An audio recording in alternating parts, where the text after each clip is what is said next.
স্বামীকে ফিরে পেতে পুলিশের দ্বারস্থ স্ত্রী। পারিবারিক অশান্তির জেরে বাড়ি ছাড়লেন আরামবাগের বেনেপুকুরের যুবক। মা বাবার একমাত্র ছেলে নিখোঁজ হয়ে যাওয়ায় কান্নায় ভেঙে পড়েছে পরিবারের সকলে। নিখোঁজ যুবকের নাম শ্যামাচরণ মণ্ডল। জানা গেছে শ্যামাচরণের বাবা শারীরিকভাবে অসুস্থ। বাবার চিকিৎসা করানো নিয়ে মানসিকভাবে চাপে ছিলেন তিনি। বাবার চিকিৎসা করানো নিয়ে শনিবার সামান্য কথা কাটাকাটি হয়েছিল। এদিন সকালে ঘুম থেকে ওঠার সময় স্ত্রীর সঙ্গে সামান্য বচসা হয়। পরে নিজের কাজ শুরু করে শ্যামাচরণ। এরপর বাড়ি থেকে বেরিয়ে যান। সেরকম কিছুই ঘটেনি, নর্মাল সব সংসারেতেই খুঁটিনাটি লেগেই থাকে, কোন সংসারে লেগে থাকে না। এর আগেও হয়েছে, ঠিক হয়ে গেছে, হয়েছে। সেদিন তার আগের দিন ওই বাপি মায়ের ডাক্তার দেখানো নিয়ে, বাপিকে রিসেন্ট নিয়ে যেতে হবে, রিসেন্ট নিয়েও গেছিলাম আমরা চেনে, আবার এপ্রিল মাসে নিয়ে যেতেও হবে। তো এইসব নিয়ে একটুখানি চিন্তার মধ্যে ছিল, কারণ ওর তো বিজনেসের সিজনও স্টার্ট হয়ে যাচ্ছে, তো ওর জন্য চিন্তাতে ছিল। তো যাই হোক না কেন, পরের দিন সকালে ওই মা আমাকে বললো, দেখ তোর কথায় কালকে খেয়েছে যখন, আজকে হয়তো সকাল থেকে শুয়ে আছে, কালকে হয়েছে বলে তুই ওকে তোল দিয়ে দোকানে পাঠা। হ্যাঁ, তো ওটাই আমি ওকে বলতে গেলাম যে ওঠো, 1:30 তো বাজলো, তুমি ওঠো, দোকানে যাও। দোকানে যাওয়ার কথা বলছে, ও শুয়ে শুয়ে নর্মালি ফোন ঘাঁটছিল। তাই আমি বলছি তুমি ফোনটা দাও, ফোনটা নিয়ে তোমার যদি ঘাঁটারি হয় তুমি দোকানে ঘাঁটো, ফোনটা দাও। ওই ফোনটা আমি হাতে করে নিতে গেছি, আমি যেমনি হাতে করে টানতে গেছি, ও ফোনটা নিয়ে পুরো দেওয়ালে ছুঁড়েছে। ন্যাচারালি ওর ডিসপ্লে হয়ে গেছে। ব্যাস, ওইটাই হচ্ছে আমার অপরাধ, যে ওকে আমি দোকানে যেতে বলেছি। মাথাটা গরম ছিল, আমি মানছি, ঠিক আছে, কিন্তু আমি তো ওর ভালোর জন্যই কথাটা বলতে গেছি। এর আগেও হয়েছে, কিন্তু এরকম স্টেপ নেয়নি। ও মাল নামাতে গেল, হ্যাঁ, দইয়ের গাড়ি এলো, দইয়ের গাড়ির জন্য মাল নামিয়ে এলো, ওপরে এলো, ব্রাশ করলো, নর্মালি জামা প্যান্ট পরে যেমন যে আমরা ভাবছি দোকান যাচ্ছে, তো দোকান যাওয়ার নাম করেছে, বেরিয়ে যাবে সোজা আমরা ভাবতে পারিনি। পরে যখন নিচে গিয়ে দেখছি দোকান যেমনকার তেমন বন্ধ, পুরো ঘর খুঁজে দেখছি ও নেই। তো ভাবলাম যে ঠিক আছে, রাগ হয়েছে, চলে আসবে হয়তো। তো সন্ধে হয়ে গেল, রাত হয়ে গেল, এলো না। থানায় যাওয়া হলো, থানায় গিয়ে একটা মিসিং ডায়েরি করা হলো। সমস্যা একটাই, ওর কাছে তো ফোন নেই, আর ও সেরকম টাকা পয়সা মনে নিয়ে যায়নি। ও যেইটা দোকানে আর কি পরে দোকানদানি করে, সেই ড্রেস, একটাই ড্রেস পরে গেছে। অরেঞ্জ কালারের একটা গোল গলার টি শার্ট আছে, আর একটা শ্যাওলা কালারের কার্গো প্যান্ট, পায়ে চপ্পল, আর চোখে চশমা। তো সবাইকে একটাই অনুরোধ, মানে হাত জোর করে, সংসারটা ভেসে যাচ্ছে, আমি পারছি না এই দুটো বয়স্ক মানুষকে সামলাতে, আমি নিজেকে সামলাবো না, এই দুটো মানুষকে সামলাবো। তো কেউ যদি দেখতে পান অবশ্যই যোগাযোগ করবেন, ফোন নাম্বার দিয়ে দেওয়া হবে, আপনারা অবশ্যই যোগাযোগ করবেন, একটা সংসার বাঁচবে। আর ও যদি নিজেও দেখতে পায়, তো আমি একটাই বলে ফিরে এসো। এরপর বাড়ি থেকে বেরিয়ে যান। পরিবারের লোকজন ভেবেছিলেন তিনি হয়তো অন্য দিনের মতো নিজের দোকানে গেছেন। পরে বাড়ির লোকজন দেখতে পান শ্যামাচরণের পরনে থাকা গলার হার ও আংটি বাড়িতে রাখা আছে। তা দেখেই তারা বুঝতে পারেন যে ছেলে বাড়ি ছেড়েছে। ঘটনায় শোকের ছায়া নেমে এসেছে পরিবারে। পুলিশের কাছে তাদের কাতর আবেদন, ঘরের ছেলে যেন ঘরে ফিরে আসে।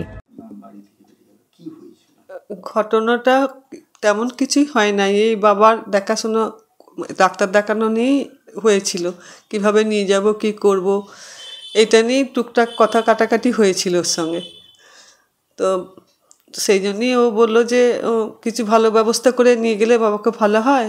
আমি বললাম তাই করে একটু বাবার সঙ্গে একটু কী হলো, আমি তারপরে চলে এলাম রান্নাঘরে, দিয়ে ও রাগারাগি করলো, এটা আর বুঝে উঠতে পারলাম না। দিয়ে রাত্রেবেলায় খাওয়া দাওয়া করলো, বৌমা খেতে দিল, খাওয়া দাওয়া করলো। সকালবেলায় যখন উঠছে, তখন 8টা 8:30 বেজে যাচ্ছে, দোকান আছে, যে বলছি যে আমাকে বললে হয়তো করবে না, রিনি তুই তাহলে তুলে দোকানটা খোলার ব্যবস্থা কর, তাহলে ওর বাবা একটু মনটা ভালো লাগবে, যেটা কালকে হলো ছোটোখাটো একটু কথা কাটাকাটি, সেটা হয়তো আবার চাপা পড়ে যাবে।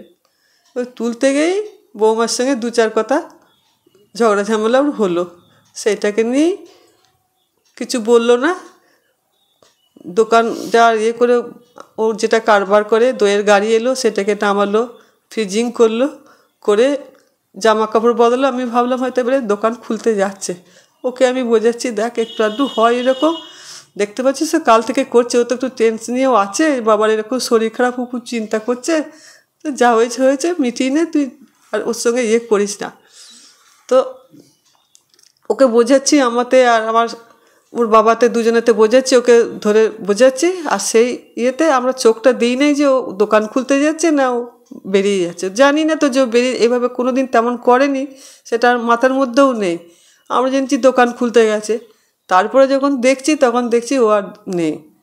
আর হার আংটিটা যেটা পড়েছিল ওটা খুলে দিয়ে গেছে। তারপর বুঝতে পারলাম যে ও তাহলে বাড়ি থেকে চলে গেছে। ও যদি ফিরে আসে তাড়াতাড়ি, যদি কেউ যদি দেখতে পান, কোনো সহৃদয় ব্যক্তি যেন আমাদের কাছে ওকে নিয়ে আসে।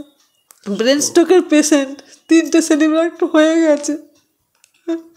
আগেও তো ডাক্তার দেখিয়ে নিয়ে এসেছে। হ্যাঁ, দেখিয়ে নিয়ে এসেছে, কিন্তু এইবারেও খুব চাপে রয়েছে বাবাকে নিয়ে। খুব মন মারা, খুব মন খারাপ।